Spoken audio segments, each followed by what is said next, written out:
Former GOP Congresswoman Liz Cheney of Wyoming, who just recently officially left her post in the House after earlier losing a Republican primary race to Trump-backed opponent Harriet Hageman, joined those publicly speaking out this week as Republicans struggled through what turned out to be more than a dozen votes to even elect a House Speaker. The chamber was largely procedurally paralyzed until it completed the step, but despite high levels of support among Republicans for House GOP leader Kevin McCarthy, the incoming Republican majority in the chamber was small enough that under a couple dozen members opposing McCarthy dragged him below the level of support he needed.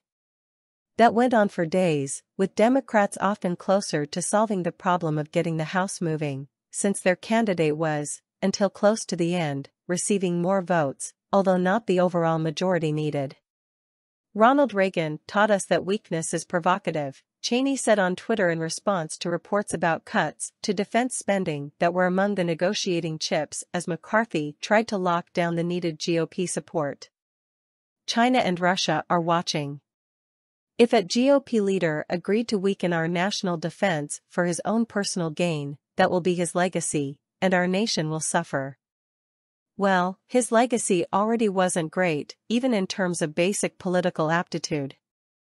The last time a vote for Speaker went to more than one ballot was a century ago. Cheney also highlighted previous revelations about Trump's reliance on his Republican allies in Congress in response to a clip of McCarthy effusively thanking Trump for his support during his campaign for Speaker. "Just say the election was corrupt and leave the rest to me and the Republican congressman." Donald Trump to the acting Attorney General and acting Deputy AG. December 27, 2020, as Cheney quoted. "They're a clearly corrupt pairing."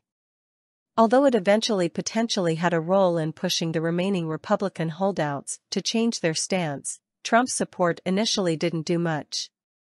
He posted his endorsement on Truth Social before voting resumed on Wednesday, the second day of the race. It was days later when it concluded.